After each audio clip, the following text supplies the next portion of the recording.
Hey everybody, welcome to the Mark Arnstein Show of Mark Arnstein Remax Hallmark and livingnorthtoronto.com. I'm here with a very special guest today. She has been facilitating positive change for over 20 years. She founded Catalyst Organizing LLC in 1998, working with individuals, businesses owners, and business teams to help clarify priorities, achieve goals, create organization, and improve productivity. She is an author, a blogger, a speaker, former radio host, panel creator, moderator, and has shared expertise on Fox and Friends, CNN.com, along with HGTV and many others. Sorry, my apologies. Today, she uses her expertise and talents to facilitate positive change and transformation through personal and professional development, coaching, and social media. Her engaging programs strike balance between education and entertaining audiences, leaving energized, informed, and inspired to take action. Love it. She lives a nomadic life, which we'll get to momentarily. Coaching via Zoom while traveling the country, isn't moving to a new city. She enjoys strength cycling, rock and roll, learning, and high quality butter, which I will ask you about that momentarily. But anyways, it is my pleasure to welcome to the show, Miss Monica Ricci. Welcome to the show today. Thank you. Thank you so much. It's really fun to talk to you, and I love what technology allows us to do with connecting from two different countries. It's fantastic. Yeah. Okay, so where are you right now? Right now, I am in Atlanta, which is one of my favorite cities. I lived here for 25 years before I became nomadic, and so I really love coming back to visit. Nice. Okay, so let's jump into there's a whole slew of questions I got here, so I probably could go on for hours and hours and hours. So we'll try and obviously go a bit at a fast pace and see how we get through most of it. But what's with the butter? Butter is delicious, healthy, versatile. And I mean, what's wrong? It's just, good butter is really a pleasure of life. Okay. Fair enough. That's it. Okay, so let's jump into the nomadic lifestyle. What made you decide to do that? And tell us, because that's really interesting. So let's hear a little bit about that. Well, I love travel, first of all. And 2 years ago, I got divorced. And I was living in Atlanta at the time. And I had been here for 25 years, and I was so in this personal upheaval that I could not get my head around the idea of living somewhere else that wasn't the house that I had just lost, moved out of. Right. I just couldn't get my head around it. And so I came up with this plan that, well, maybe I don't have to live anywhere for a while. How could I do that? And then it just came into my mind, well, I could travel. I could be a nomad. I could stay with friends, family, colleagues, see the country, visit my people, reconnect. Right. I mean, it all just came together in like an instant. It was amazing. It was like one of those things that I always have called a moment of clarity or an inspired thought. Cool. And I just hatched the idea, and I didn't worry about how to do it. I just decided I was going to do it. Right. Because so many times we worry about how we're going to do it, and that gets in the way of actually doing it. Okay, so then how does it work? Like, so do you go by car? Or are you traveling by plane? Do you carry one suitcase, just take wherever you go? Is it a backpack? Well, I'm impressed that you said a backpack, as if, a woman at my age could survive out of a backpack, because that's a little bit optimistic. I appreciate your optimism. But I had a car that I loved, and I traded my car to my best friends for their sweet 2005 Honda Odyssey minivan. I put a roof carrier on it, like a little, one of those storage things, and a bike rack on the back, and I travel in my minivan. It is pretty well loaded down. I don't sleep in it. There's no room for me to sleep, but I stay with friends, colleagues. Sometimes I stay with people I don't know, right? Through various means, like a lot of my friends on fitness Twitter who I've never met in person. I'm now meeting in person and staying with them. And it's just been really glorious. I go where the people are. I don't, people ask me, do you have certain cities mapped out? And the thing is, I don't go to the cities. I go to wherever the people live. So if a person lives in a city, I go there. And if they don't, I generally don't. Right. And how much, just curious, because the last couple of years with COVID, has that impact in you in any which way, or has it actually been more of a benefit or a hindrance? Like, has that impacted the nomadic lifestyle? For me, it has not. It has not impacted me in the least bit, because here's the thing. People who are nervous about, or who were nervous about having someone who's traveling, staying in their home, wouldn't have extended an invitation. Right. And so anyone who extended an invitation was fine with me having traveled. And I've been on the road since February of 2021, and I haven't so much as had a cold. So I'm good. Well, I guess if you think about it, really, I mean, it's not like you're flying on a plane to have to get to wherever you're going. You're by yourself in your car, which is all your own stuff. So really, what could go wrong? Yeah. I mean, I'm living my life. I'm going out to, shopping, restaurants. When I get somewhere, I just live normal life. I'm not sequestering myself. But yeah, it hasn't really been an issue at all. What about from a relationship standpoint? Ask me again, please. But from a relationship standpoint, so as far as like meeting somebody, being with somebody, like is that just lives? I guess with the divorce comes more of a relaxed. I'm trying to how to word it without necessarily stepping over my feet. The relationship thing is something that I am turning over to God and the universe to handle. Yeah. I am very optimistic about it. I'm incredibly optimistic about it. But I don't feel called to try to manufacture it at this point in my life, or to try to be out there on a hunt for it. I have discussed it with God and the universe, and it's out of my hands. So that's my feeling on it. Yeah. Okay. No, fair enough. It will be what it will be. As some people absolutely, it will be what it will be, and it's just like the end of this tour will be when it is. I don't know when that will be, but I'll know when I'm ready to be done with it. Right. Okay. So the idea is that this is not going to be a permanent. It's going to be just what you're going to do for whenever you're ready to stop. You'll stop and off you go. Yeah. Settle down somewhere. Oh, cool. Okay, that's neat. Okay, so tell me a bit about Catalyst Organizing, LLC. Catalyst Organizing was my 20-year company that I was so I was all in for a very, very long time on that. And that sprung from my natural affinity for putting things in order, for looking at process, for analyzing flow, and for being able to see things really objectively. Right. And it manifested in organizing people's homes and offices and consulting on productivity practices, time management, simplicity, email management, stuff around that kind of subject matter. Right.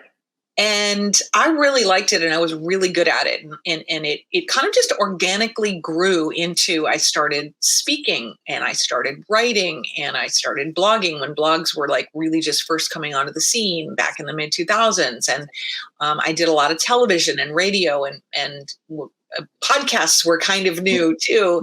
Right. And I was just this subject matter expert, and it was really, really nice. And I still am in service of productivity. Like everything I do in my business is in service of somebody having a better life.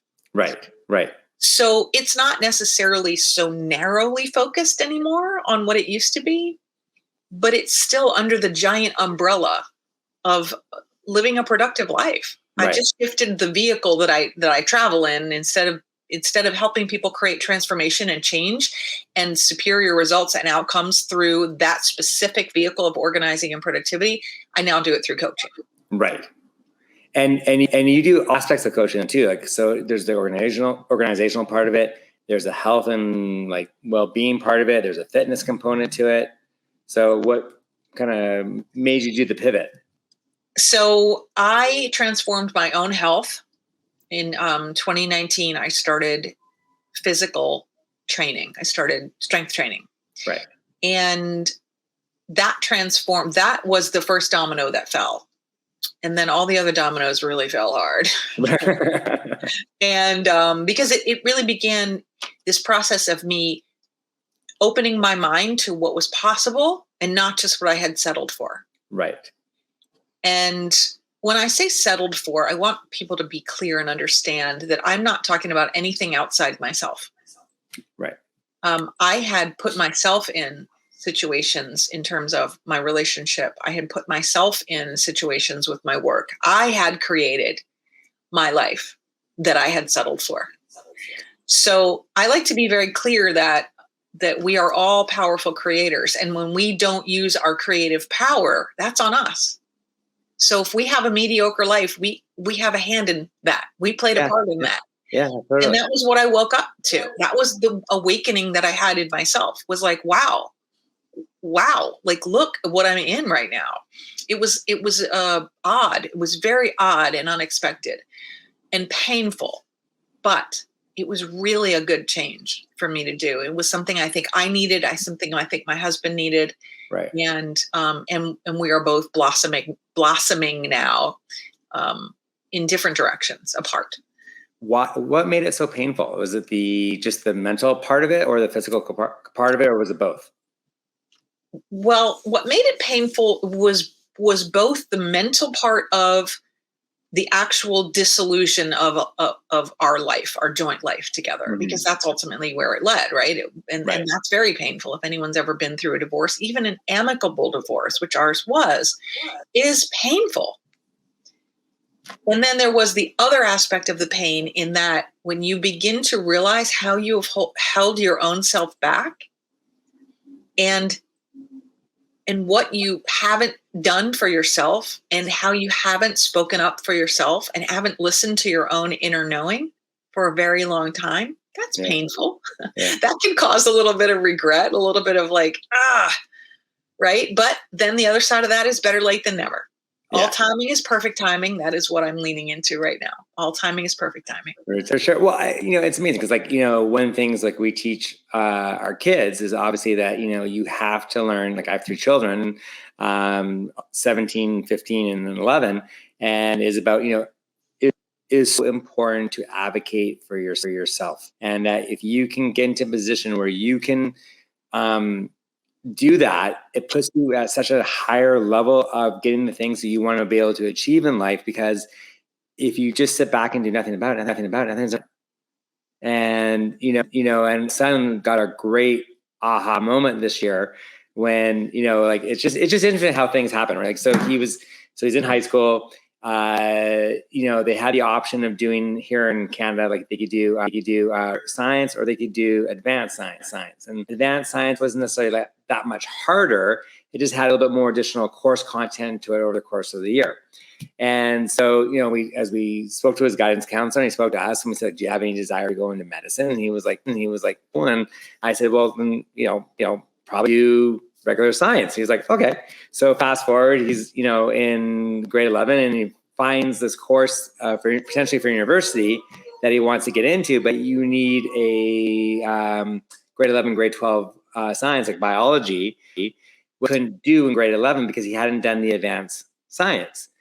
Because it was like bad advice. So then he went and actually sat down with the principal, and he was in her office while we were on Zoom. He had a full conversation with her. He did all the talking, did it for himself, and all the reasons why he should be allowed to do it. And, because he plays competitive sports, use that as an example on how to learn and how you come over adversity. And for the first time ever in school history, they made the exception. Wow. They allowed him to do it. And it was like a proud, parental moment, where my wife and I got up, we're crying, because we were just so proud of him, that he was able to go in there and, one, to speak so articulately and to get his point across. And he had his thought organized, and he did such a beautiful job of conveying his message. The principal was like, "How could I say no? Like that's just doesn't even make sense." And, so it just goes to show, when you can get that skill and you can develop that and use that to your advantage, advantage of other people, but to be able to get the things that you want in life to help you grow and become bigger, stronger, and better. That's fantastic. It is fantastic. And here's the interesting thing about skills.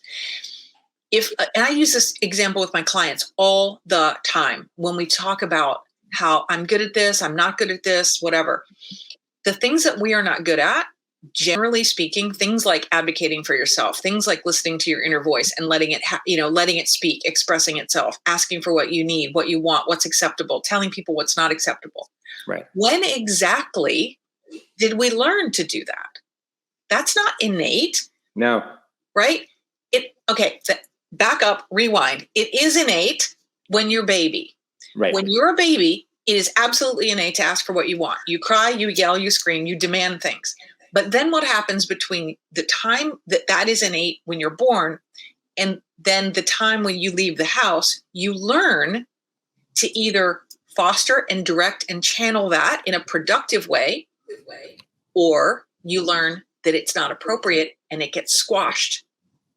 And you don't ask for what you want. You're not allowed to ask for what you want. You don't negotiate. You don't advocate for yourself because you aren't taught, because it's not appreciated and it's not tolerated. So then you go into adulthood, you don't have the skill of asking for what you want. So how do you expect that you'll magically be able to do it? If you didn't learn how to roller skate when you were 7, 8, 9, or 10, and I put you on roller skates at 40, good luck. Yeah. Right? So that's why it's so important when we have kids to allow them to develop that skill in appropriate ways, to ask for what they want from you, for example, to practice negotiating, to practice setting boundaries, to teach them what's an appropriate way to set a boundary, right? That is not disrespectful to your parents. That to me is the most important job. One of the most important jobs that parents have is to be able to give their kids those skills that they're going to need later in life. It's not just about learning to do your own laundry and learning to, clean the house and prepare your own food. Those are great and fabulous, but it's these interpersonal skills that protect our own self-worth as we get into adulthood and allow us to achieve, and rather than sit back and kind of wait and hope that people will see what we want and address our needs. Right. And some great points that is ironically is that kids are actually the best negotiators on the face of the planet, because they don't take no for an answer. Right. They will push and they will push and they will push until they get what they, eventually get absolutely, it's no, to eventually get what they want. And ironically, I think, especially in today's world, more so than ever compared to, where so many generations, growing up, is that these kids are losing those skills viciously. And it's sad to watch, because everything's so coddled and so sheltered now from the outside world that these kids actually virtually learn and have no skills to go forward with to be able to function in the world. And it's really scary. And it's off topic a little bit, but if you ever watch Bill Maher, I think who's just blows me out of the water sometimes. But Pierce Morgan was on last week, and it was an interesting topic. They're talking about cancellation and when away schools and stuff, and a professor in the States teaching a course on foul language and the use of foul language and how it impacts everyone in society today. And there's points in the course where he actually uses foul language because he's teaching a course on foul language. Students for this course, and they're sitting in this course, how he's using the foul language, and they went back and complained that the teacher was using foul language while he was lecturing, and the course got canceled and he got canceled on a course about foul language. It's just, I mean, going in a completely different direction now, so we kind of went that way, but I mean, it's just interesting. You talk about setting people up for success and be able to get the things that you want in life and to achieve your goals and stuff. But if you're so scared of blinking or saying absolutely the wrong thing and, or making the wrong move, there's no opportunity for growth. And that's how you grow, is by making mistakes, right? Yeah. No one is perfect. It's impossible, right? But you learn by trial and error. It's like when you learn to walk, how many do you fall down before you get back up again? Right? It's not like automatically you can start to walk just like that. It takes time, it takes practice, and you develop those skills. It's not like you're going to become the next Michael Jordan or, Connor McDavid or any these elite athletes where they can just go out and do it. They still have to practice those skills, right? And it's trial and error. And I think, unfortunately, in society today, we're starting to really lose that grip, allowing people, or allowing kids especially, just to go out and be yourself, dude, make mistakes. It's okay, right? As long as physically harming somebody or doing physical damage to something, it's okay to make a mistake, because that's how it's going to make you better going down the road. Yeah, that's how we learn, for sure. There has to be room to make mistakes. And I think so many times parents don't allow their kids to make mistakes because they don't want them to feel that discomfort. They don't allow them to fail at things. They don't allow them to try out and, maybe if they don't make the team, it's, they don't really give them the coping skills to handle that in all instances. Yeah. And when exactly to your point, when you don't make mistakes, you don't learn what works and what doesn't work. And then there's no growth opportunity. And then kids end up pressuring themselves tremendously too. I can't make a mistake. And so they end up paralyzed. When we don't have the freedom and the space and the room to fail and to learn, we don't do anything. We feel paralyzed, and or we're timid. We behave in a timid way. And I recognize that in myself. Absolutely. When I look back over my life and I go, yeah, man, I've been playing small. I've been timid. I've been, holding on to perfection or holding on to whatever it is, holding me back, settling for less than what's possible.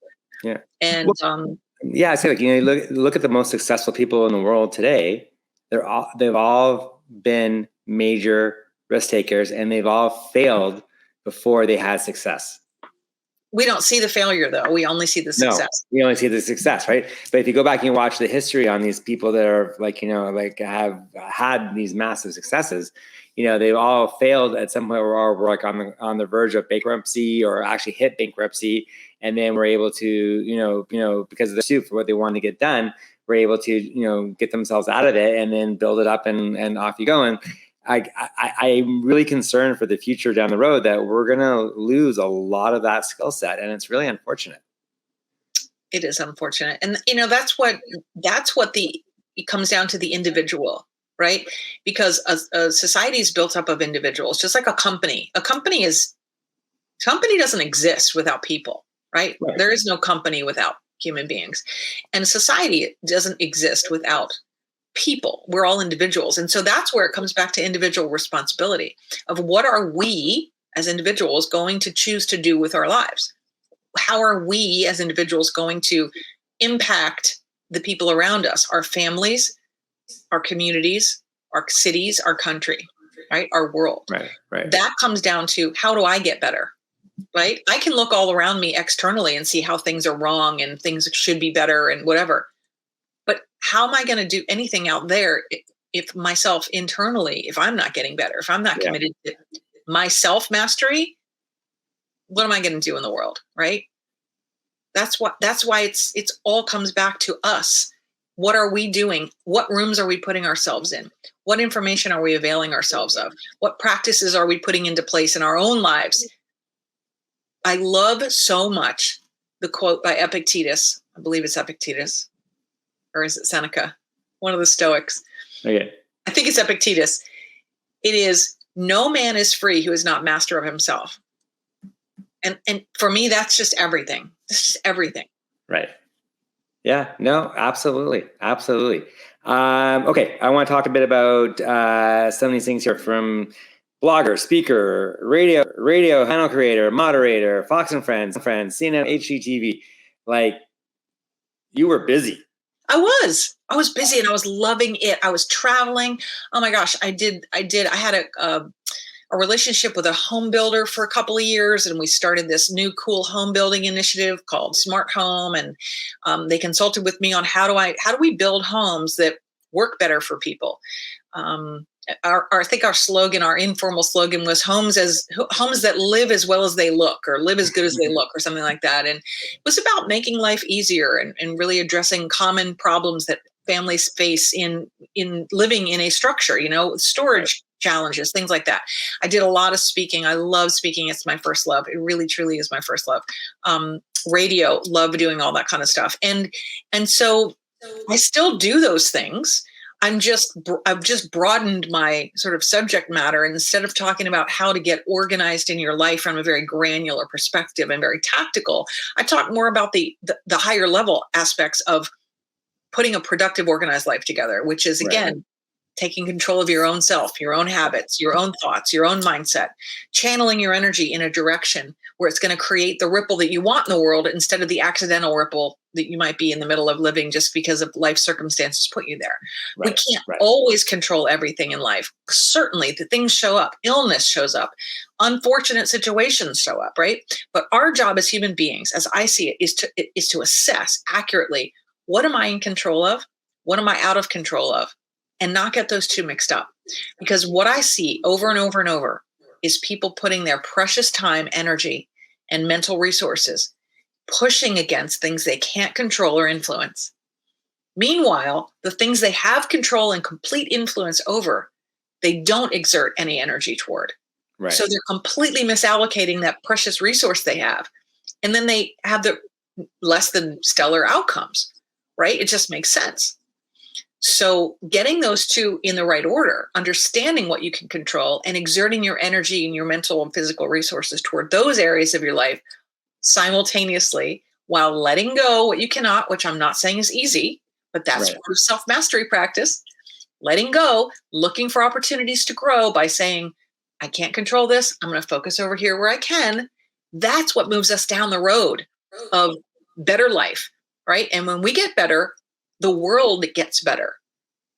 No, absolutely. And it's crazy. Like, what can go on up here can have like impact on your overall function and daily and how you conduct yourself and how you operate and who you're with. And, like even with my guys and my team, like we talk about this all the time, whereas like, if you're in a situation where you got a client you're working with, and unfortunately it's just, if it's sucking the life out of you, just, it's not worth it. You cut it, you move on, and you go on to the next thing, because it is not only going to impact you and what the job you're going to do for that person. It's going to impact the people, all the other people that you're working with, in not a positive way, but a negative way.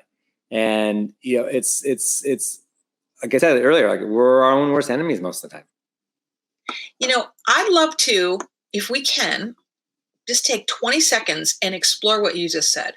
Okay. About the idea of someone on your team and they're working with a client, and the words you used were sucking the life out of you. Mm-hmm. These are opportunities for us to be scientists. And what I mean by that is, I just was having this conversation with a client this morning. I love how these things happen. These like common thread. Every single week it shows up where I end up having the same conversations with multiple clients, same topic. Right. And what we're talking about is there's a dance. So you have the client and you have your team member, and they're in a dance. What happens is that if we don't participate in the dance, we change the whole experience. Sometimes the dance is lovely, but sometimes the dance is chaos. So being able to discern our part in it helps change the entire experience for everyone. Right. And so what that means from a practical sense is that if I'm in a relationship with a client and that client is all twisted up about something and being however they're being, I have a choice. Do I insert myself in that and dance with them in that energy? Or do I bring my own solid energy into the equation? And do I stand calm? Do I provide a calm, solid place? Because when I do that, not only do I not get the life sucked out of me, but I also can influence and shift their energy, and I can potentially save that relationship and make it productive. Not 100% of the time, because some people are really, really wed to and attached to their way of being, their chaos and their energy. But a lot of times the way we show up is one variable. When we change a variable, we change the answer. 2 + 2 is 4. But when you change one of those 2s to a 3, you change the answer. So you show up as a 3 instead of a 2. That person may shift their energy. You could save that relationship. You could save that transaction. And it's again, it's an opportunity to go, what is my part? What do I have influence over? Right. I don't have to react or respond in the way that they expect, or that might be natural for me. I can choose to react or respond in a way that is different and maybe create a different outcome. Yeah, no, absolutely. And we do go through that. So it's exciting, right? Yeah. Try and encourage them and try and, change, like flip the switch, try and get a different thing going so that you can see. And then you have to decide eventually, if you're just not getting anywhere and it's just not happening, then that's where you like, you cut it and forget about it. Cause it's just, it's not worth it. I mean, if you can't, Yeah. if you're taking the higher road and it's not getting you where you need to get to, then, but that's also part of growth too, right? Is knowing when to, walk away and when to not walk away, right? You got to know when to hold them and know when to fold. Yeah, exactly. Because, I always say it's interesting in negotiations is, when you're in a situation where you have the ability to walk away because you don't care about the outcome one way or the other, you actually in the end hold all the power, right? And again, so it's just one of those little things, life lessons that you get from being out there and doing things all the time, right? Absolutely. Yeah. I mean, what we don't realize is that when you have a certain number of years of life and business and work experience under your belt, no matter what it is, you have so much synthesized knowledge that you don't even realize is in there. And it sometimes doesn't show itself until you're working with somebody who's really young or really new in business, and you realize the contrast. Right? You realize how much more you know than they do, simply because you've lived and been immersed in the work world for so many years. And we sell ourselves short. We really do sell ourselves short on how much wisdom and knowledge we actually have by the time we get to be, 40 or 45 or 50 years old. And so that's really important, because as we move through our life and we move through our career, if we don't recognize the value we bring, we're not going to be able to make the impact because we hold back. Right. Yeah, no, and and it's like one of the things I love about asking questions, right? I mean, like there's people get so afraid to ask a question, and it's like, no, ask a question means a couple of things. It means one, you're engaged, two, you're listening, and three, you want to grow and become bigger, better, and stronger because you want to get the answer to the question that you're asking in the first. Wow, what a weird concept. But like people just don't. Everyone's so scared to think, well, if I ask that, they're going to think I'm dumb or I don't know what I'm talking about, or, and it's like, no, but that's how you grow. It is. And, it reminds me of the third agreement. One of the things I lean on in my work and in my life is the 4 agreements. And for anyone who's watching who hasn't read it, I highly recommend you get it. And I know everyone's telling you, get this book, watch this podcast, whatever. The 4 agreements is a book like this thick. It's like a tiny little book. And it's like a manual for life. And the third agreement is don't make assumptions. And that's where questioning comes in, right? Don't make assumptions so that you know what someone else means, or you know what someone else thinks, or you know the motivation behind someone else's actions or words, right? Asking questions opens up all the possibilities, and making assumptions leads you down paths that sometimes you have to back from. You have to reverse. You have to turn around. Oh, I was totally wrong. Here, I went way down this path with this person with this assumption in my mind. Right. The thing is, they didn't want that at all. No. But I asked up front to clarify, right? So asking questions is really, really powerful. That's a great point, Mark. Thank you. Yeah, no, I agree. Okay, we're getting short on time, so I want to jump into one thing real quick, because I think fun one, because again, I see a bit of a common thread, like you said earlier, where things keep repeating themselves. You have conversations with people over time. Is you went on a transformation journey, so as I've done myself as well. It's been over 8 years since I did it. So what motivated you? What did you do, and how did you approach it? What motivated me? Okay, so for context, I started my physical transformation in January 2019, January 7th, 2019. And that was day 1 of a 12-day fitness challenge that I saw on Facebook. And it was 12 minutes a day. It was a 12-minute workout for 12 days in a row. 12 minutes, 12 days. That's it. Right. And when I joined that, it was for the, kind of New Year sort of thing. And I thought, wow, even a loser like me can totally work out for 12 minutes, right? Oh, come on. No, that's what I thought at the time. Yeah. That was absolutely my mindset. Like, look, I'm a complete loser if I can't do this. And right. So I did. And it was amazingly powerful because it had an accountability component. We were supposed to take a selfie and put it in the Facebook group every day. And fortunately for me, I'm competitive, and I didn't want to be the one person who wasn't taking the selfie after doing the workout, right? So that my competitive thing sort of helped me there.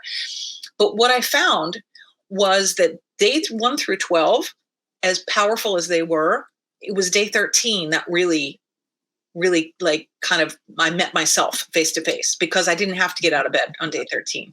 Right. There was nobody in the group waiting on me. Right. So that was my day 13 was my crossroads. Where am I going to continue to go down this road? Because I'm feeling pretty good about myself right now. And I did.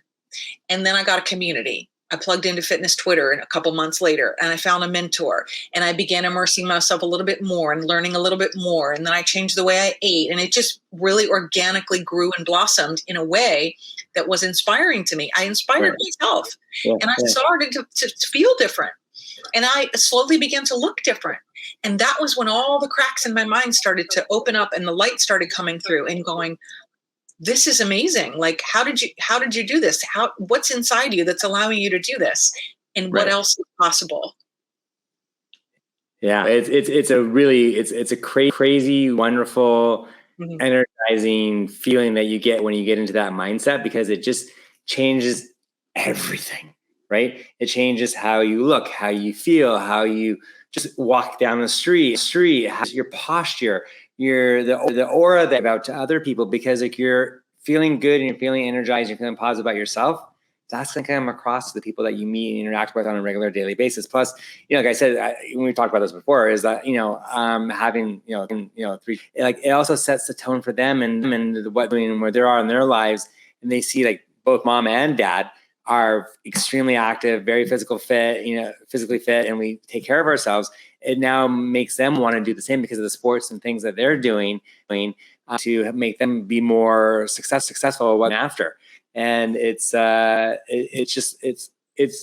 crazy that how we don't seem to get this going, this message across as enough as it should, which is unfortunate. Okay, so what we were talking about, Mark, goes back to self-mastery. Because when you can take physical control of what you put in your mouth, the way you sleep, how you move your body, and you create the results that you've never created before, that displays self-mastery. That demonstrates not to the world, but to yourself that you're in control and that you're in charge. And when you realize that you can control that and that you can create those results in that arena of your life, what happens is you begin to wonder what else is possible for you in other arenas of your life. That is self-mastery. And that's why you carry yourself differently. When you take those steps and create those habits that create those outcomes, it shows up in the way you carry yourself. And the abs are just a bonus. On that note, it's cute. We were at a really good friend's cottage for the last couple of days, and so there were some other people there that we didn't know that well that came, and when the husband showed up, and I was just coming out of the water, and he looks at me and he goes, "Mark, buddy," I go, "What?" He goes, "It looks like you swallowed the gym." And I was like, "Okay, I'll take that as a compliment. Thank you." He's like, "What's going on there?" I just bumps, and I'm like, But I think what you said is right. I mean, that stuff is it's the bonus of what it takes, and the thing is, especially as we get older, this becomes harder and harder to do.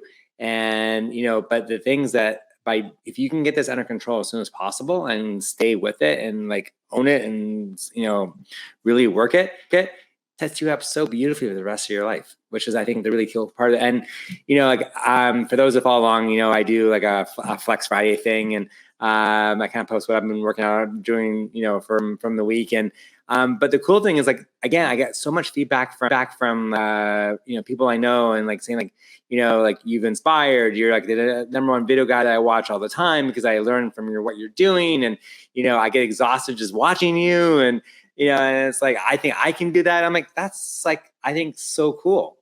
I mean, I'm taking something I'm so in love with, and I'm so part of me who I am and passionate about, and if I can inspire and motivate other people to kind of start to do the same thing, that's a really cool feeling. It is, because how good it feels. And so you want other people to experience that personal power of having that in their life, going from, maybe having a dad bod, for example, to, having developed shoulders and arms and a chest and maybe even visible abs, which is really hard to get. Just doing you is inspiring. We don't have to walk around and talk about what we do to everybody. You should do this. You should do that. You should do this. No, nobody wants to hear what they should do. But when they see you doing what you do, that allows them to approach and to become curious. And that's when they get inspired, because they think if he can do it or if she can do it, I can do it. Totally. And it's, we say it's like leading by example, right? So, and then hopefully others will fall. So I know your time is precious, and I know we've been going at this for a while, but I've had a blast. Don't get me. But what is next for you? What do you see the next couple of things where you're going, what you're doing with work, inspiration, speaking? What's next for Monica? Well, I've actually been submitting some speaking proposals for conferences around the country. So I'm super excited. I'm waiting to hear back from those. So that'll be great. I am speaking next spring at a conference out in Vegas. So I'm super psyched about that. And I'm launching a new corporate coaching program. And so basically it is what I do for my private clients, my one-on-one clients, except for in a group setting for business teams. And so we talk about all the same stuff. We're going to talk about self-discipline and self-mastery and communication and the 4 agreements and all these things that make human beings better. Because when the human beings are better in your company, then your company is better. And so I'm super duper excited about that. Oh, cool. Absolutely. Okay, so people want to, I know you're really heavy on Instagram and all of the other social media platforms. So again, if people want to, like, your website is? My website is monicaricci.net. Okay. And my last name is spelled Ricci. Yeah. And then on Instagram? In Instagram, I'm remaking Monica. And on Twitter, I believe I'm remaking Monica on Twitter as well. Perfect. Monica, thank you so much for doing this. I am so appreciative for your time and all this wonderful information and advice. It has been awesome and a pleasure getting to talk with you. And I can't wait to do it again. I thank you so much for inviting me. I loved it. Can't wait to stay connected and meet you one day up in Canada. Yes, for sure. With pleasure. Absolutely. And we'll do a workout. Yes. Thanks, Monica. All the best. All right. Bye-bye. Bye-bye.